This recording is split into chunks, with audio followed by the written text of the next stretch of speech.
یعنی کبھی تو اللہ تعالیٰ ابر محیط بھیج دیتا ہے، ایسا بادل ہوتا ہے جس سے پورا آسمان گھرا ہوا معلوم ہوتا ہے، اور کبھی اللہ تعالیٰ بادل بھیجتا ہے متفرق ٹکڑے علیحدہ علیحدہ، فَتَرَ الْوَدْقَ يَخْرُجُ مِنْ خِلَالِهِ، تو دیکھے کہ اس کے بیچ میں سے می نکل رہا ہے، یعنی تم دیکھتے ہو کہ بادلوں کے بیچ میں سے بارش نکلتی ہے، بادلوں کے بیچ سے پانی نکلتا ہے، فَإِذَا أَصَابَ بِهِ، پھر جب اسے پہنچاتا ہے یعنی بارش کو پہنچاتا ہے، مَن يَشَاءُ مِنْ عِبَادِهِ، اپنے بندوں میں سے جس کی طرف چاہے، اِذَا هُمْ يَسْتَبْشِرُونَ، جبھی وہ خوشیاں مناتے ہیں، وَإِنْ كَانُوا مِنْ قَبْلِ أَنْ يُنَزَّلَ عَلَيْهِمْ مِنْ قَبْلِهِ لَمُبْلِسِينَ، اگرچہ اس کے اتارنے سے پہلے آس توڑے ہوئے تھے، یعنی بارش آنے سے پہلے انہیں بارش کی امید ختم ہو گئی تھی۔ یعنی کبھی کبھی ایسا ہوتا ہے کہ بارش کافی عرصے تک نہیں آتی، یہاں تک کہ لوگوں کو یہ امید ہو جاتی ہے کہ اب بارش ہوگی نہیں، پھر اللہ تعالیٰ بارش برساتا ہے، پھر ایسی برستی ہے کہ رکنے کی امید ختم ہو جاتی ہے، پھر اللہ تعالیٰ چاہتا ہے روک دیتا ہے۔ فانظر الی آثار رحمت اللہ، تو اللہ کی رحمت کے اثر دیکھو، یعنی بارش کے اثر جو اس پر مرتب ہوتے ہیں، کہ بارش زمین کو سیراب کرتی ہے، اس سے سبزہ نکلتا ہے، سبزے سے پھل پیدا ہوتے ہیں، پھلوں میں غذائیت ہوتی ہے، اور اس سے جانداروں کے جسم کے قوام کو مدد پہنچتی ہے، ان کے جسم مضبوط ہوتے ہیں۔ اور یہ دیکھو کہ اللہ تعالیٰ یہ سبزے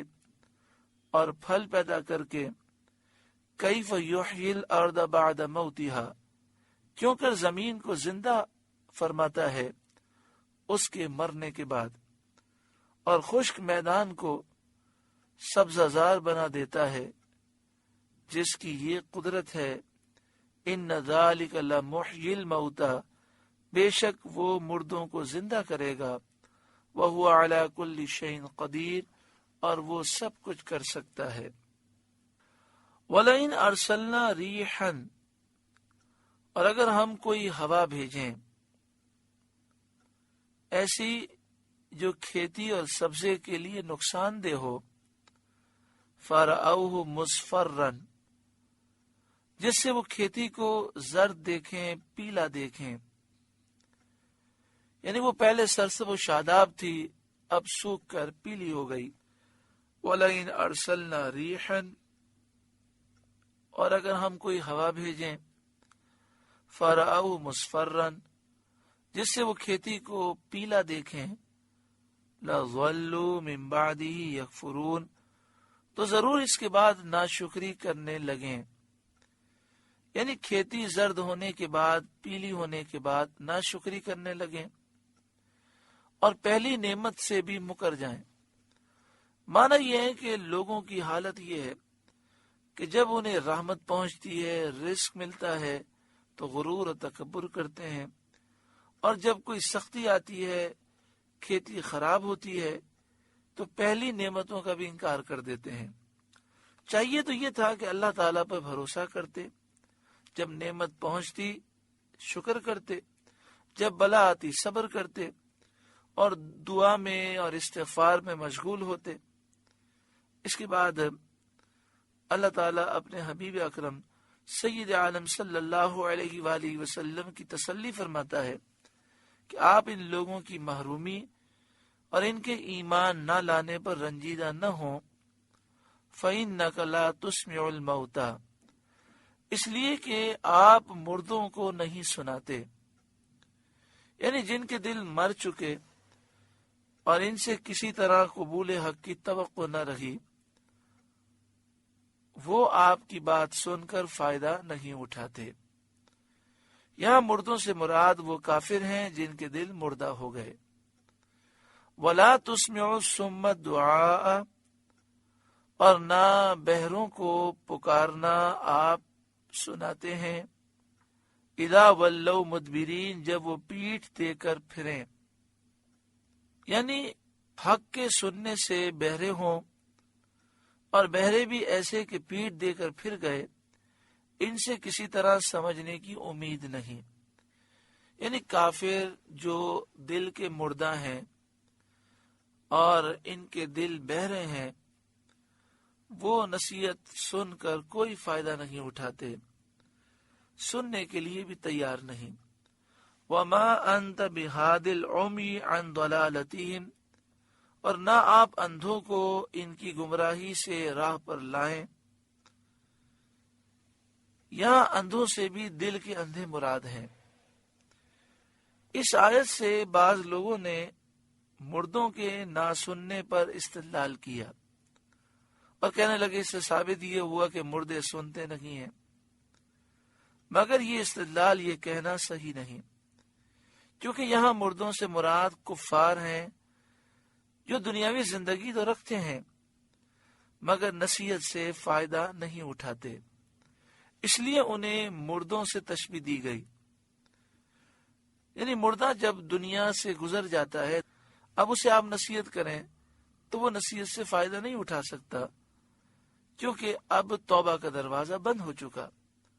لہذا آیت سے مردوں کے نہ سننے پر سند لانا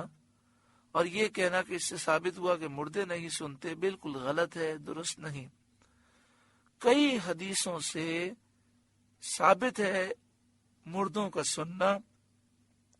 اور یہ بھی ثابت ہے کہ قبروں پر جو لوگ زیارت کے لیے آتے ہیں مردے پہچانتے ہیں۔ ان تسمعوا الا من یؤمن بآیاتنا، اب دیکھیں جو تفسیر کی گئی آیت کا اگلا حصہ اس کی واضح تائید کر رہا ہے۔ ان تسمعوا الا من یؤمن بآیاتنا، تو آپ اسی کو سناتے ہیں جو ہماری آیتوں پر ایمان لائے۔ فہم مسلمون، تو وہ گردن رکھے ہوئے ہیں، یعنی آپ کی نصیحتوں سے فائدہ مومن اٹھاتے ہیں، آپ کی نصیحتوں سے فائدہ وہ اٹھاتے ہیں جن کے دل مردہ نہیں، اور جن کے دل مردہ ہیں وہ آپ کی نصیحت سے فائدہ نہیں اٹھاتے۔ کئی احادیث طیبہ اس موضوع پر ہیں۔ نبی اکرم صلی اللہ علیہ وآلہ وسلم کی احادیث سے ثابت ہے کہ جب ہم قبرستان جائیں تو کہیں السلام علیکم یا اہل القبور یغفر اللہ لنا ولکم وانتم سلفنا ونحن بالعصر، اے قبر والوں تم پر سلامتی ہو، اللہ تمہاری ہماری مغفرت فرمائے، تم پہلے چلے گئے، ہم تمہارے پیچھے آنے والے ہیں۔ اس حدیث سے ثابت ہوا کہ مردے سنتے ہیں، انہیں سلام بھی کرنا ہے اور ان سے گفتگو بھی کی جا رہی ہے۔ اسی طرح حدیث پاک میں ہے کہ جب کسی رشتہ دار کی قبر پر ہم جاتے ہیں تو اس سے رشتہ دار خوش ہوتا ہے۔ دنیا میں سننے کا آلہ کان ہے، کان کے ذریعے انسان سنتا ہے، لیکن در حقیقت کان کے ذریعے سننے والی روح ہے، اور جب موت واقع ہو جاتی ہے تو روح بدن سے نکل جاتی ہے۔ اب یہ دنیاوی زندگی میں جو انداز تھا کہ کان کے ذریعے انسان سنے، اب وہ روح کان کے ذریعے نہیں سنتی، وہ ڈائریکٹ سنتی ہے، اور روح کی سننے کی طاقت کتنی زیادہ ہے اب اندازہ لگائیے کہ جب ہم قبرستان جاتے ہیں تو جو مسلمان نیک صالح ہیں وہ بھی قبرستان میں ہوتے ہیں، اور ان کی روحیں ساتوں آسمان سے اوپر ہوتی ہیں، اعلیٰ علیین میں ہوتی ہیں۔ حدیث پاک کے مطابق جب ہم قبرستان میں جا کر انہیں سلام پیش کرتے ہیں